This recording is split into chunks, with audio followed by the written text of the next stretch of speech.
نحمده ونصلي على رسوله الكريم اما بعد فاعوذ باللہ من الشیطان الرجیم بسم اللہ الرحمن الرحیم۔ معزز ناظرین کرام، السلام علیکم ورحمۃ اللہ وبرکاتہ۔ آپ سب سے گزارش ہے کہ خاتم النبیین محمد مصطفیٰ صلی اللہ علیہ وآلہ وسلم کی خدمت اقدس میں ایک بار درود پاک کا نذرانہ پیش کر دیں۔ جزاک اللہ خیر۔ معزز ناظرین کرام، آج ہم اتقوا اور اتقوا میں فرق دیکھیں گے کہ ان میں کیا فرق ہے، یہ کون سے ابواب سے تعلق رکھتے ہیں، یہ کون سا صیغہ ہے اور کون سا زمانہ پایا جاتا ہے، ان میں ماضی ہے، مضارع ہے، امر ہے۔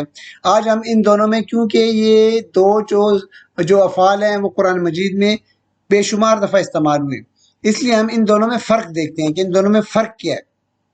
پہلے ہم قرآن پاک سے مثال لے لیتے ہیں، ٹھیک ہے۔ اب دیکھیں واتقوا، یہ واتقوا یہ جو واو ہے پیچھے سے مل کے پیچھے سے آیا ہے، تو پڑھتے وقت یہ جو حمزۃ الوصل ہے یہ خاموش ہو جاتا ہے۔ اگر یہ پیچھے سے پڑھتے ہوئے نہ آئے تو یہ حمزۃ الوصل جو ہے زیر والی حمزۃ الوصل ہے، تو یہ کیا ہو جائے گا، اتقوا۔ ہم اتقوا کو لے لیتے ہیں، اتقوا، ٹھیک ہو گیا۔ دوسری مثال اتقوا کی لے لیتے ہیں، فاتقوا النار التی، یہ فتقوا، بالکل اسی طرح ہم فا کو چھوڑ دیں گے، حمزۃ الوصل کے نیچے زیر لگا کے اس کو پڑھیں گے، اتقوا۔ سب سے پہلے ہم دیکھتے ہیں کہ ان کے روٹ لیٹرز کون سے ہیں، واو، قاف، یا۔ اچھا، آپ دیکھ رہے ہیں کہ یہاں پہ فا کلمے کے اوپر حرف علت واو آیا ہوا ہے اور لام کلمے کے اوپر حرف علت یا آیا ہوا ہے۔ آپ کہیں گے کہ اس میں واو یہاں پہ تو ہے ہی نہیں، فا کلمے کے اوپر، یا لام کلمے کے اوپر یا ہے ہی نہیں، تو یہ غیر صحیح افعال ہے۔ غیر صحیح افعال میں یہ حروف علت ہوتے ہیں، یہ بیمار حروف ہوتے ہیں۔ ان بیمار حروف کے بارے میں ہم پڑھ چکے ہیں کہ یا تو یہ تبدیل ہو جاتے ہیں، یا حذف ہو جاتے ہیں، بالکل گر جاتے ہیں، یا کسی دوسرے لفظ کے ساتھ حرف کے ساتھ بدل جاتے ہیں، یا یہ کسی حرکت کے مطابق بدل جاتے ہیں۔ تو یہ غیر صحیح افعال کے تقریباً ہم پڑھ چکے ہیں، غیر صحیح افعال۔ تو یہ اسی وجہ سے یہ واو اور یا حروف علت جو ہیں وہ حذف ہو جاتے ہیں یا تبدیل ہو جاتے ہیں۔ غیر صحیح افعال میں ہم معموز، مضاف اور معطل پڑھ چکے ہیں۔ معطل میں ہم نے پڑھا ہے کہ یہ جو معطل وہ افعال ہوتے ہیں جن میں حروف علت آتے ہیں، تو یہ حروف علت میں معطل میں مثال تھا، پھر اجوف تھا، اور پھر ناقص تھا۔ ناقص کے بعد یہ لفیف ہے۔ لفیف کا مطلب ہے جس میں دو حروف علت آ جاتے ہیں، دو حروف علت آ جاتے ہیں۔ اور یہ لفیف کی کون سی قسم ہے، دو قسمیں پڑھی ہیں نا، لفیف مفروق اور لفیف مقرون۔ یہ لفیف مفروق ہے۔ مفروق کا مطلب ہے یہ دونوں حروف علت فرق کے ساتھ آئے ہوئے ہیں، یہ صحیح حرف ہے قاف، ان دونوں کے درمیان یہ قاف آیا ہے، یہ مفروق فاصلے کے ساتھ یہ دونوں حروف علت ہے۔ اور مقرون کا مطلب ملے ہوئے ہوتے ہیں، ہا یا جس طرح ہم نے پڑھا یا یہ دونوں آخر میں عین کلمے اور لام کلمے کے اوپر آ رہا ہے، تو اس کو لفیف مقرون کہیں گے۔ یہ ہمارا لفیف مفروق ہے۔ اچھا، یہ لفیف مفروق ہے تو ہم دیکھتے ہیں کون سے باب سے تعلق رکھتے ہیں۔ یہ دونوں صیغے جو ہیں، یہ دونوں افعال اتقوا اور اتقوا باب افتعال سے تعلق رکھتے ہیں۔ یہ اتقوا کو دیکھیں، باب افتعال سے تعلق رکھتے ہیں۔ یہ کون سا زمانہ ہے، یہ فعل ماضی کا زمانہ اس میں پایا جاتا ہے، فعل ماضی اتقوا۔ اور یہ جو ہے یہ کون سا صیغہ ہے، یہ جمع مذکر غائب کا صیغہ ہے۔ تیسرا صیغہ ہے نا جمع مذکر غائب کا، یہ جمع مذکر غائب، ماضی کا جمع مذکر غائب کا یہ صیغہ ہے۔ اب اس طرف آ جائیں اتقوا کی طرف، باب افتعال، یہ فعل امر ہے، فعل امر ہے یہ، ٹھیک ہو گیا۔ اور یہ فعل امر کا کون سا صیغہ ہے، یہ جمع مذکر حاضر کا صیغہ ہے، کیونکہ فعل امر حاضر کے صیغوں سے بنتے ہیں، تو یہ جمع مذکر حاضر کا صیغہ ہے۔ چلیں اب ہم اس کی گردان میں دیکھتے ہیں اور ان کو مزید تفصیل کے ساتھ پہچاننے کی کوشش کرتے ہیں، کیونکہ یہ غیر صحیح افعال ہے، ان کو پہچاننا تھوڑا سا مشکل ہوگا، تو اس لیے ہمیں ان کی گردان میں جانا پڑے گا۔ اس کی گردان میں جاتے ہیں تو دیکھتے ہیں کہ کہاں سے کون سا صیغہ آیا ہوا ہے اور کس طرح اس میں تبدیلی آئی ہے۔ ہم اس میں تبدیلی بھی دیکھیں گے، کون سے قواعد اس کے اوپر اپلائی ہوئے ہیں۔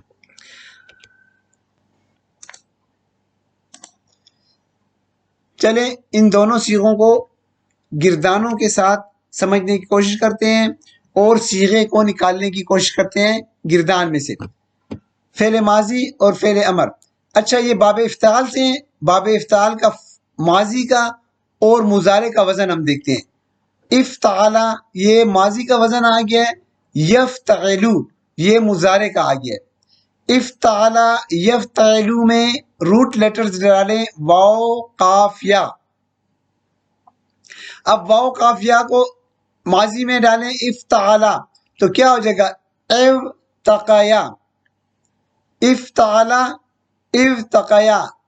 اب یفتعلو کے وزن میں ڈالیں گے تو یوتقیو، یوتقیو آ جائے گا۔ ماضی کی طرف آئیں۔ اچھا یہاں پہ ایک ہم نے قاعدہ پڑھ چکے ہیں کہ باب افتعال میں اگر مثال واوی ہوگا تو وہ جو ہے وہ تا میں تبدیل ہو جائے گی، یہ واو جو ہے یہ تا میں تبدیل ہو جائے گی، ٹھیک ہو گیا؟ یہ آپ کا قاعدہ آ گیا، باب افتعال میں مثال واوی تا میں تبدیل ہو جاتا ہے۔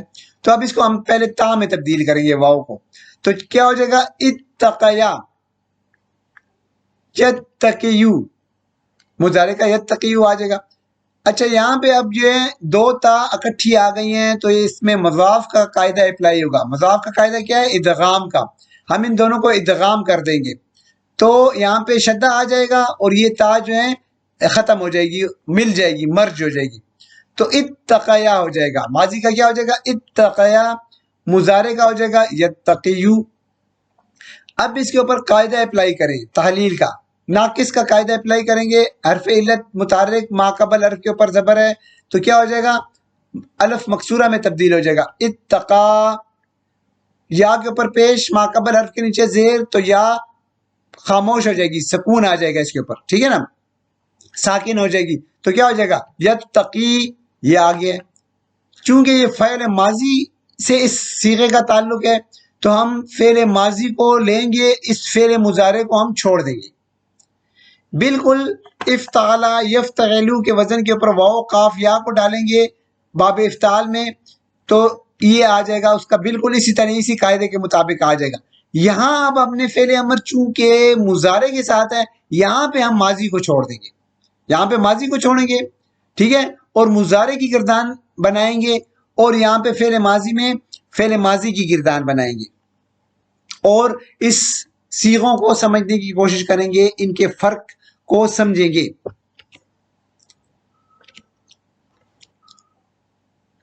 چلیں اب ہم ماضی کی گردان لیتے ہیں، باب افتعال کی ماضی کی گردان لیتے ہیں، واو قاف یا لے لیتے ہیں، ٹھیک ہے نا، اتقو ہم دیکھ رہے ہیں۔ تو یہ آپ کی ماضی کی گردان آ گئی ہے باب افتعال کی، ٹھیک ہے، واو قاف یا کو لے لیا، اور یہ گردان جو ہے یہ ناقص کا قاعدہ لاگو کرنے سے پہلے کی ہے، اتقیا۔ ماضی میں ہم پڑھ چکے ہیں کہ یہ جو ہے یہ دوسرا صیغہ، یہ جو ہے تثنیہ کا دوسرا صیغہ اور چھٹے صیغے سے آخری صیغے تک تبدیلی نہیں آئے گی، اس میں تبدیلی نہیں آئے گی۔ تو پہلے صیغے میں کیا آئے گی تبدیلی؟ اتقیا سے کیا ہو جائے گا؟ اتقا، یہ اتقیا ایسے ہی رہے گا۔ اب یہ تیسرا صیغہ دیکھیں، جمع مذکر غائب کا، اتقیو، اس پہ آپ قاعدہ اپلائی کریں گے، دو حروف علت اکٹھے آ گئے ہیں یا اور واو، مادے کا حرف علت یہ یا، یہ ختم ہو جائے گا، یہ ختم ہو جائے گا، اور اس سے پہلے ما قبل حرف کے اوپر زبر ہے تو یہ زبر چلے گا، اتقاؤ ہو جائے گا، اتقاؤ۔ اب آپ کو سمجھ پڑ گئی کہ یہ یا کہاں چلا گیا، یہ حذف ہو گیا قاعدے کے مطابق، تحلیل کے قاعدے کے مطابق۔ تو اتقاؤ یہ ہمیں پتہ چل گیا ہے فعل ماضی کی گردان میں تیسرا صیغہ جو ہے جمع مذکر غائب کا یہ صیغہ ہے، اتقاؤ ماضی کا صیغہ آ گیا ہے۔ چلیں اب مضارع کی گردان کی طرف جاتے ہیں، یہاں اتقاؤ تو ہمیں پتہ چل گیا ہے، اب مضارع کی گردان کی طرف آئیں۔ فعل امر کا صیغہ یہ ہم نے پڑھا، یہ فعل امر کا ہے اتقو، تو فعل امر مضارع کی گردان سے بنتے ہیں، تو سب سے پہلے ہم نے مضارع کی گردان لے لی ہے، ٹھیک ہے۔ یہ مضارع کی گردان کے حاضر کے 6 صیغوں سے فعل امر بنتا ہے، تو یہ حاضر کے 6 صیغے ہم نے لے لیے، اور یہ 6 صیغے جو ہے نا یہ قاعدہ اپلائی کرنے سے پہلے ہیں تتقیو، تو اس کے اوپر ہم پہلے قاعدہ اپلائی کریں گے، ناقص کا قاعدہ اپلائی کریں گے۔ ہمیں پتہ ہے کہ یہ تثنیہ کہ یہ جو حاضر کے یہ تثنیہ کے جو 2 صیغے ہیں نا اور مؤنث کا، جمع مؤنث کا، اس میں تبدیلی نہیں آئے گی، یہ جمع مؤنث کے دونوں تبدیلی نہیں آئے گی. تو اس کا مطلب ہے یہ مضارع کے دو سیغے اور جمع مؤنث حاضر کے سیغوں میں کوئی تبدیلی نہیں آئے گی. تو یہ تبدیلی کوئی نہیں آئے گی، یہاں پہ ہم تبدیلی کر رہے ہیں، یہاں پہ کوئی تبدیلی نہیں آئے گی. تبدیلی کس میں آئے گی؟ یہ تتقیو میں. دیکھیں تتقیو میں قاعدہ اپلائی کریں گے تو کیا ہو جائے گا؟ تتقی، تو یہ تتقی آ جائے گا. تیسرا صیغہ دیکھیں تتقیون. تتقیون میں قاعدہ اپلائی کریں گے، یا حرف علت مادے کا گر جائے گا، تو یہ واو سے پہلے دیکھیں کاف کے نیچے زیر ہے، لیکن واو زیر کو تبدیل نہیں کر رہا ہے، یہیں پہ فرق آ رہا ہے. اچھا ذرا ذہن میں رکھیں. تو واو جو ہے کاف، یہ واو جو ہے یہ زیر کو قبول نہیں کرتا ہے، اس لیے کاف کے اوپر پیش آئے گی. تو کیا آ جائے گا؟ تتقون. یہ تتقون آ جائے گا. تتقون یہی ہمارا صیغہ ہے، تتقون. اور یہ جو ہے تتقینا، یہ جو ہے تتقینا. تتقینا میں بھی تبدیلی آئے گی، یا جو ہے مادے کا گر جائے گا تو تتقینا آ جائے گا. تو یہاں تتقینا آ جائے گا. یہ آ گئے ہیں مضارع کے، فعل مضارع کے حاضر کے 6 صیغے جن سے ہم نے فعل امر بنانا ہے. اور اب یہ تعلیل کے بعد یہ آ گئے ہیں. ٹھیک ہے، اب ہم اس کو بنائیں گے فعل امر. تو چلیں اگلی سلائڈ پہ فعل امر بناتے ہیں.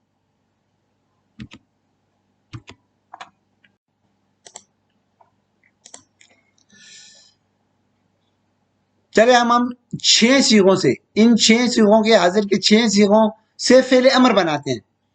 فعل امر یہ 6 صیغے آگے، ان سے فعل امر بنائیں گے. فعل امر کیسے بناتے ہیں؟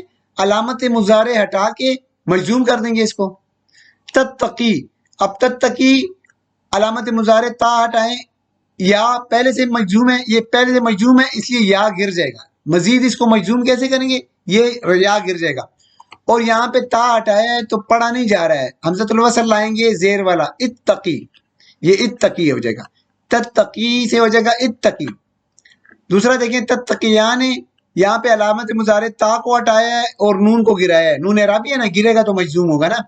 تو تا کو گرایا ہے تو پڑھا نہیں جا رہا ہے، حمزۃ الوصل زیر والا لائیں گے تو اتقیا، اتقیا ہو جائے گا. تتقون کو دیکھیں، تتقون نون اعرابی گرائیں گے اور علامت مضارع کو ہٹائیں گے، تا کو حمزۃ الوصل لائیں گے تو اتقو، یہ ہو جائے گا اتقو، اور الف لگا دیں گے ساتھ تو اتقو ہو جائے گا. یہ ہمارا صیغہ ہے اتقو. ٹھیک ہو گیا. اب تتقین کو دیکھیں، تتقین سے بن جائے گا اتقی، نون اعرابی گر گیا یہاں سے بھی، اور یہ تسنیہ کا بالکل پہلے کی طرح ہی آ جائے گا اتقیا. اور جمع مؤنث حاضر کے صیغے میں صرف علامت مضارع ہٹائیں گے، یہ نون جو ہے یہ نون نسوہ نہیں گرے گا، اتقینا. اب یہ جو ہمارا جو صیغہ ہے یہ اتقو ہو جائے گا. یہ جمع مذکر حاضر کا صیغہ ہے، یہ اتقو آ گیا، تو یہ یہاں سے آیا ہے اتقو. اور یہ جو ہے جمع مذکر حاضر فعل امر کا صیغہ آ جائے گا اتقو. اور یہ اتقو، یہ دونوں ہمارے مطلوبہ صیغے آ گئے ہیں. اتقو یہ آپ کو پتہ چل گیا ہے کہ جمع مذکر غائب کا صیغہ ہے اور فعل ماضی سے کا ہے، باب افتعال کا، فعل ماضی کا ہے. یہ جو ہے یہ بھی باب افتعال کا ہے، لیکن فعل امر کا جو جمع مذکر حاضر کا صیغہ ہے یہ اتقو.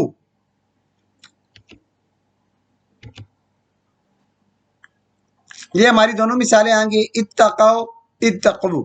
وہی قرآن سے مثالیں لے لیتے ہیں. ولو ان اہل الکتاب آمنوا واتقوا. ٹھیک ہے نا.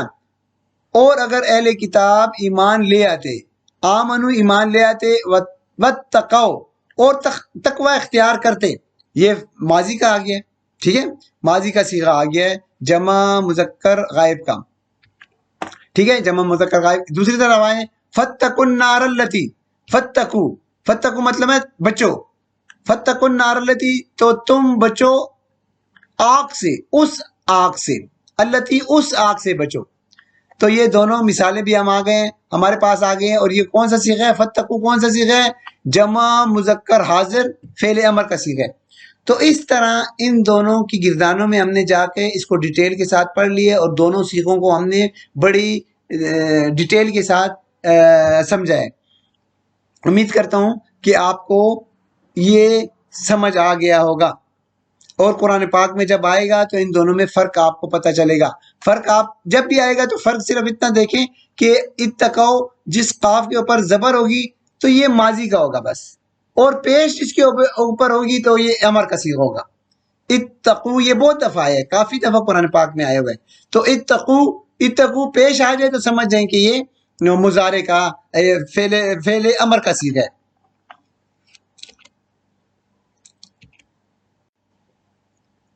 اللہ تعالیٰ اسی طرح ہمارا قرآن و حدیث سے تعلق برقرار رکھے، اور قرآن و حدیث پڑھنے کی، سمجھنے کی، اور اس پہ حقیقی معنوں پہ عمل کرنے کی توفیق عطا فرمائے۔ اللہ تعالیٰ ہمارے دل و دماغ کو شیطانی وسوسوں سے اور شیطانی قبضے سے محفوظ فرمائے، آمین یا رب العالمین۔ رب یسر ولا تعسر وتمم بالخیر وما علینا الا البلاغ۔